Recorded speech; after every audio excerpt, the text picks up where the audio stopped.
ప్రభుత్వం రాష్ట్రంలోని ప్రతి కుటుంబానికి భద్రత కల్పిస్తుంది. ఒక కుటుంబంలో ఆదాయం తెచ్చే వ్యక్తి దురదృష్టవశాత్తు అకస్మాత్తుగా దూరమైతే ఆ కుటుంబం పడే మానసిక వేదన ఒకటైతే వాళ్ళు ఎదుర్కొనే ఆర్థిక విపత్తు మరొకటి. ఒక్క సంఘటనతో ఆ కుటుంబం రోడ్డున పడుతుంది. ఆ భయం, ఆ అభద్రతా భావం ఏ ఒక్క తెలంగాణ బిడ్డకు ఉండకూడదన్నదే మా ప్రభుత్వ సంకల్పం. ప్రపంచంలోని ఏ అభివృద్ధి చెందిన దేశానికి సాధ్యం కాని రీతిలో కని విని ఎరుగని ఒక మహత్తర జీవిత బీమా పథకానికి ఈ బడ్జెట్లో శ్రీకారం చుడుతున్నాం. సామాజిక అంతరాలతో సంబంధం లేకుండా పేద మధ్యతరగతి ధనిక అనే తేడా చూడకుండా రాష్ట్రంలోని 1,15,00,000 కుటుంబాలకు ప్రతి కుటుంబానికి 5 లక్షల రూపాయల జీవిత బీమా అందించే విధంగా జూన్ 2, 2026 నుండి ఇందిరమ్మ కుటుంబ జీవిత బీమా పథకంను నూతనంగా ప్రవేశపెడుతున్నాం.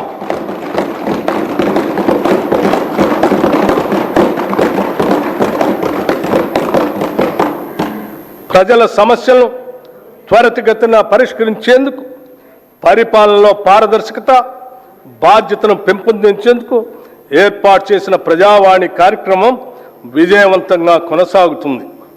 హైదరాబాద్లో ఉన్న మహాత్మా జ్యోతిబా పూలే ప్రజాభవన్లో ప్రజల వినతులను నేరుగా సమర్పించే అవకాశాన్ని కల్పించాం.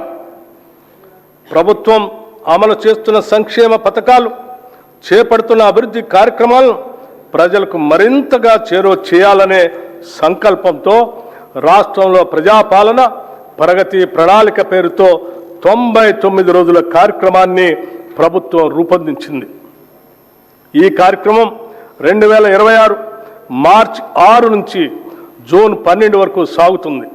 గ్రామ, మండల, నియోజకవర్గ, జిల్లా మరియు రాష్ట్ర స్థాయిల వరకు పరిశుభ్రత, ఫైళ్ల క్లియరెన్స్, ఆరోగ్యం, రోడ్డు సేఫ్టీ, సంక్షేమం, పిల్లల భద్రత, డ్రగ్స్కు నో, రైతు సంక్షేమం, వ్యవసాయం, విద్య, యువత, క్రీడలు, మహిళలు, పర్యావరణం వంటి 10 అంశాలతో కూడిన ఈ కార్యక్రమాన్ని ప్రజాప్రతినిధులు, జిల్లా అధికారులు, స్వయం సహాయక సంఘాల మహిళలు మరియు పౌర సమాజ సంస్థల భాగస్వామ్యంతో అమలు చేస్తున్నాం. గత ప్రభుత్వం అట్టహాసంగా తెచ్చిన ధరణితో రైతులు అలివికాని కష్టాలు ఎదుర్కొన్నారు. ఈ భూ సమస్యలకు శాశ్వత పరిష్కారం కోసం ప్రభుత్వం తెలంగాణ భూభారతి చట్టం 2025ను అమలు చేసింది. ఈ చట్టం ద్వారా ప్రత్యేకమైన భూమి గుర్తింపు వ్యవస్థతో పాటు ఆర్టిఫిషియల్ ఇంటెలిజెన్స్ ఆధారిత భూమిత్ర చాట్ బాట్ను కూడా ప్రవేశపెట్టింది.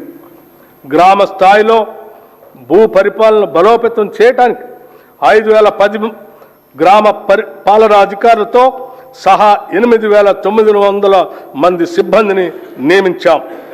అదనంగా 5,520 లైసెన్స్డ్ సర్వేయర్లు తమ సేవలను అందిస్తున్నారు.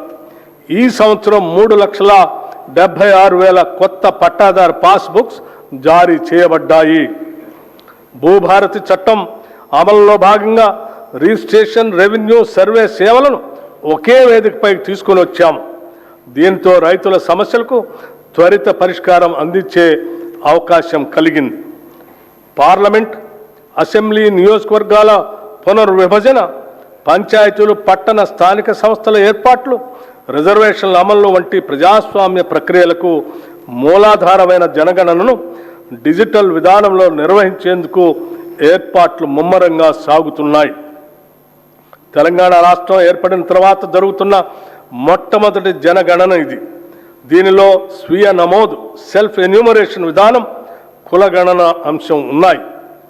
మొదటి దశ జనగణన 2026 మే 11 నుండి జూన్ 9 వరకు నిర్వహించబడుతుంది.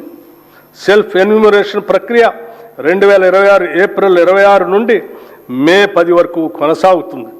రెండవ దశ దేశవ్యాప్తంగా 2027 ఫిబ్రవరి 9 నుండి ఫిబ్రవరి 28 వరకు నిర్వహిస్తారు. తదుపరి మార్చి 1, 2027 తేదీని రిఫరెన్స్ డేట్గా తీసుకుంటారు.